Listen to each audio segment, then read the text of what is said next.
Hai guys, balik lagi sama gue di channel Arah Market Podcast. Dan di episode kali ini kita akan ngobrolin kebodohan-kebodohan apa yang sering kita lakukan sebagai trader. Gue percaya ya bahwa trader pasti sering banget melakukan kebodohan gitu, yang bisa jadi kita nggak sadar kalau itu adalah sebuah kebodohan, atau kita sadar bahwa itu adalah kebodohan yang kita sesali. Kenapa? Karena pada dasarnya sebagai manusia yang waras dan normal, permainan emosi ketika kita trading itu udah hal yang nggak bisa dielakkan ya. Kita begini, walaupun orang sering bilang bahwa kita tuh harus bisa mengesampingkan emosi kita trading layaknya robot gitu ya. Ketika harus buang lossnya, buang aja lossnya. Ketika mau trading jangan terlalu pakai perasaan gitu, jangan takut untuk cut loss atau pasang stop loss atau rugi. Tapi namanya manusia gitu loh, yang namanya kita trading dengan harapan bahwa kita pengen dapat duit ya kan, dan itu terjadilah namanya kita nggak mau rugi. Dasarnya gitu kan, manusia itu pasti berpikir gimana saya bisa untung, jangan sampai saya rugi gitu. Dan dalam menuju ke sana, karena kita pengennya untung, maka wajar banget kalau kita seringkali melakukan kebodohan-kebodohan yang kita sesali. Gue start dari beberapa kebodohan yang sering gue lakukan ya. Ini dari pertama kali trading, even sampai sekarang pun masih ada kebodohan-kebodohan yang kadang-kadang gue sesali. Goblok lah, kenapa gue kayak gitu. Dan nanti gue akan ngajak beberapa teman dari gue juga untuk sharing ya, supaya nggak cuma pandangannya gue doang, tapi ada pandangan orang lain dan kebodohan orang lain juga gitu, supaya seru. Oke, yang pertama, gue pernah waktu itu gue trading Nasdaq. Ini di sekitar tahun 2021 kayaknya. Di tahun 2021 itu gue trading Nasdaq. Kemudian gue ngeliat nih, wah kan tau lah ya, kalau kalian yang trading indeks, itu pasti kalian sadar bahwa indeks ini luar biasa volatile. Dan memang dapatnya gede, tapi rongkatnya juga gede gitu. Apalagi Nasdaq itu di beberapa broker dia itu punya leverage contract size yang berbeda. Artinya kalau ngomong contract size berbeda, kalau misalnya satu pip di gold itu misalnya $1 ya, Nasdaq itu $2. Memang untungnya gede ya, karena kita pergerakan misalnya 10 pip udah dapat misalnya $20, tapi ruginya juga gede kalau salah. Nah saat itu gua itu entry simple dengan ngelihat kayaknya ini mau turun deh, langsung nggak pakai pikir panjang, pasti turun, tenang aja lah. Gua open lot paling kecil, tahan. Waktu itu gua depo $500, kemudian buka 0,01, terus kemudian di sell, kok makin lama makin naik, makin lama makin naik, makin lama makin naik. Wah itu sesimpel gue ngeliat, oh stokastiknya udah overbought nih, bakal turun dia. Tahu-taunya dia naik lagi terus naik, nggak pernah berhenti naik gitu, overbought. Kan buat orang yang pakai indikator stokastik gitu ya, seringkali ketipu, dan itu kebodohan. Menurut gue emang itu kebodohan, makanya gue bilang dia harus cetak kebodohan. Udah overbought, dia terus overbought lagi, terus dia tuh overbought, masih ada overbought terus sampai itu nggak turun-turun, makin lama makin naik. Perkara buka entry 0,01 ya, itu keseret panjang sampai akhirnya margin call. Dan itu terjadi di momen malam itu juga. Lo tahu kan, kalau misalnya lagi floating loss, kita tuh udah cuma kerjanya ngeliatin handphone aja tuh, karena memang satu nggak pakai SL, kemudian kita pengen TP di bawah, dan kita liatin nih, wah nih kayak bisa turun deh. Trading dengan harapan, semakin diharapkan, semakin dia nggak sejalan dengan harapan kita. Men, itu rasanya ya kayak mau banting handphone gitu. Itu tuh entry sekitar jam 10 malam nggak salah deh. Itu sampai jam 2 sampai jam 3 gue ngeliatin, nungguin ini kapan turunnya, kok makin lama makin naik, langsung margin call coy, satu juga, anjir, kayak memarah sih itu sih. Dan itu hari Jumat kalau salah gue inget deh. pasti kalian juga punya kan pengalaman-pengalaman kayak gitu. Andaikan kalau pakai stop loss, kayak nggak margin call gitu. Emang kalau kita analisa salah ya udah akui aja kesalahan. Itu yang terjadi. Oke? Itu yang terjadi. Jadi itu menurut gua kayak pembelajaran mahal banget gitu. Setelah belajar ternyata emang karakter Nasdaq begitu kan.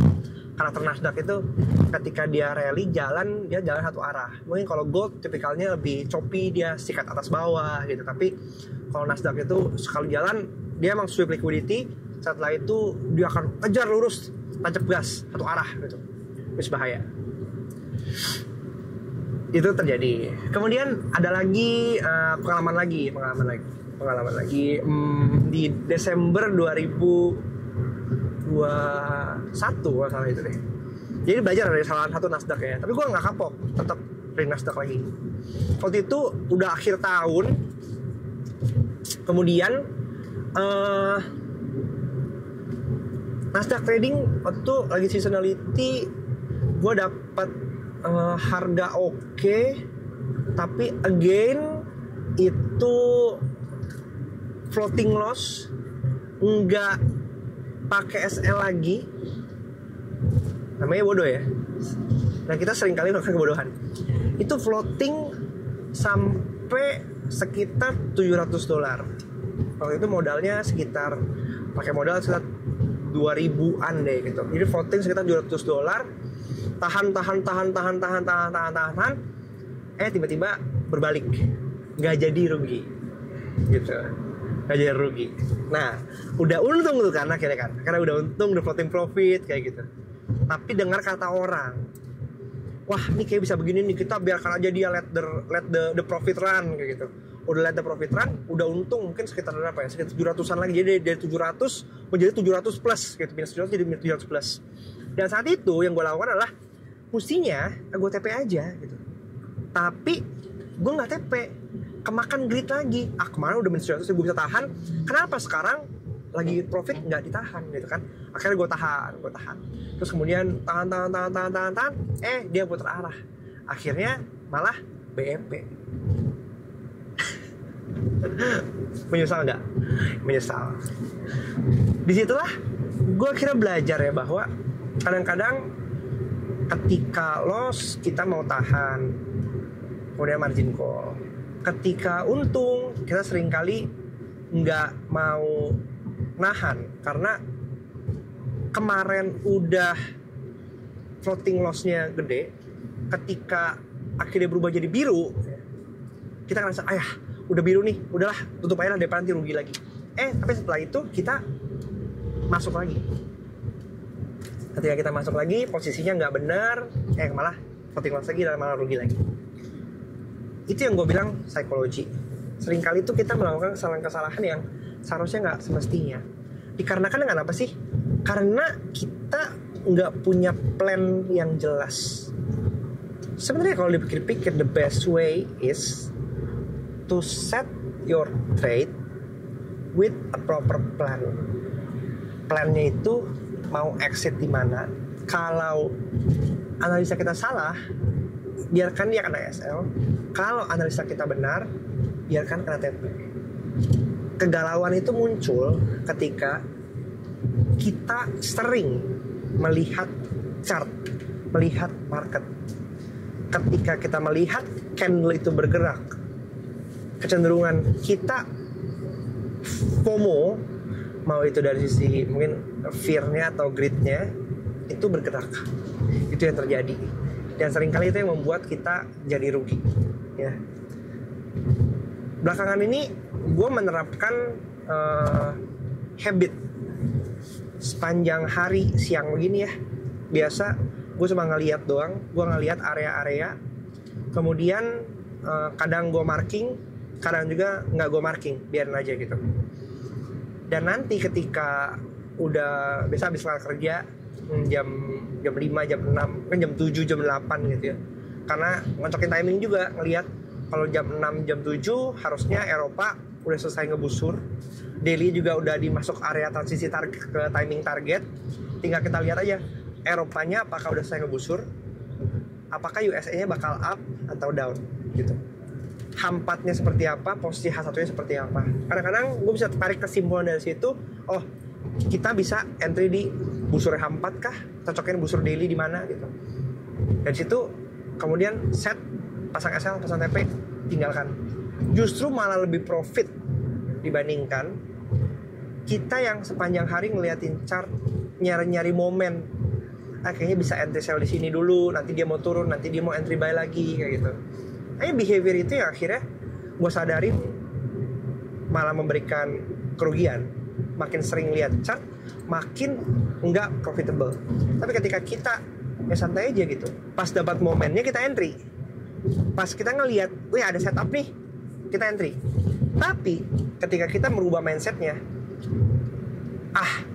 pengen entry nih, tapi kayaknya belum ada setup.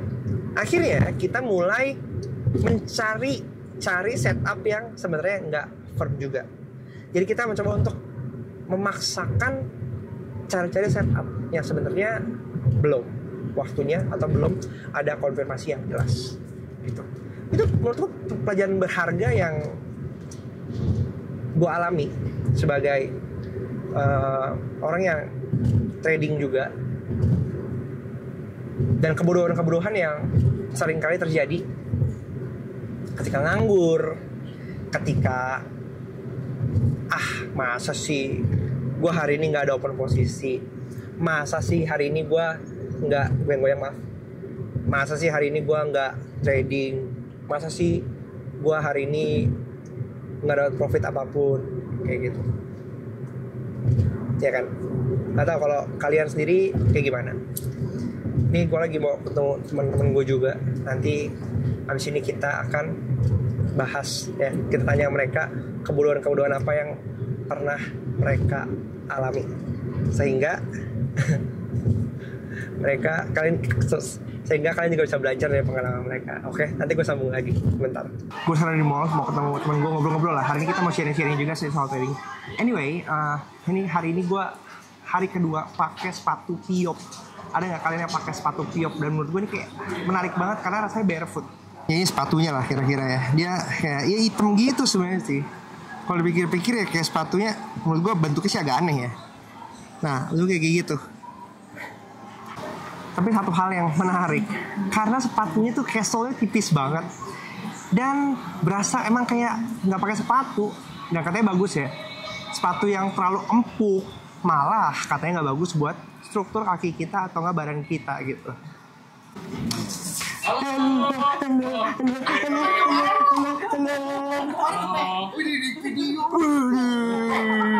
Ini tuh kayak orang berdarah dingin gitu loh. Kayak mau 1 lot, 0,1 lot di bawah. Paham gak? Paham. Kalau ada yang kurang paham kasih tanya aja. Saya takutnya nanti ini. Nah, jadi kita cuma ngambil 10-20 feet. Wih, kecil dong.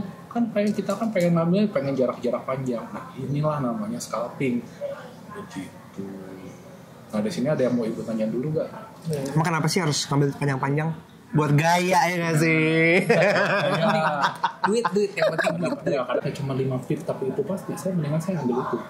Karena ini bisnis ketidakpastian. Kalau ibu menawarkan sesuatu hal yang pasti, itu udah kayak berlian loh buat saya. Ini saya gulung. Oh, ini saya keyakinan candlenya kita. sebenarnya candle momentum nih. Momentum atau kagak nih? Ini maksudnya nih candle momentum karena ini Kenceng, kan, kan? ini iya kenceng. Ini mau buka Eropa sama mau tutup Asia. Ini biasanya nih candle kenceng nih. Mudah-mudahan ya cuma 10 tweet. Kita langsung begini ya. Kebodohan apa yang pernah lo lakukan saat trading? Kebodohan yang dilakukan yaitu pada saat hari ini sudah capai target profit. Terus ngelihat kayaknya kok ngelihat chart lagi tiba-tiba kayaknya bisa nih dapat tambahan lagi nih profit. Tiba-tiba jeblos, hilang semua profit hari itu. Itu kebodohan namanya, kebodohan. Kalau lu apa? Kalau gua kebodohan yang paling bodoh yang pernah gua lakukan itu adalah ketika mau buy tapi gua milihnya sell dengan lotnya itu yang mestinya 0,01 gua 0,1 itu, dan sialnya itu arah berbalik udah malah MC. Itu bodoh. MC. Terus kenapa lagi? Teknik yang paling disesalin? Teknik martingale dong. Martingale itu membawa rungkat dengan berapa ya udah enggak Bu, enggak membawa berkah Bu. Itu berkah di awal-awal. Kalau ketarik itu udah Nangis. bye-bye lah, kita dibawa kecuali ke Zimbabwe. Bun. Apa? Kebodohan ya. Kebodohan. Kebodohan yang paling luar biasa itu melawan arus. Apalagi dia kalau trending ya. Kita pakai trailing stop ya. Enggak lagi tahu-tahu udah banyak ininya OP-nya. Makin jauh makin rungkat dah. Mantap. Oke, jadi ya kira-kira gitulah ya. Ini sharing dari teman-teman mengenai kebodohan mereka soal trading. Dan gue juga pengen dengar sih, apa kebodohan kalian saat trading yang pada saat sekarang kalian refleksikan itu kayak aduh kenapa sih gue kayak gitu. Dan ya semua orang pasti punya pengalaman itu, tinggal kita mau mengakuinya aja nggak dan menjadikan itu sebagai pembelajaran. Jangan lupa terus di kolom komen gitu kan, apa kebodohan kalian, ceritalah gitu supaya kita sama-sama belajar dan saling menginspirasi dari kesalahan orang lain. Sampai jumpa di video selanjutnya, bye.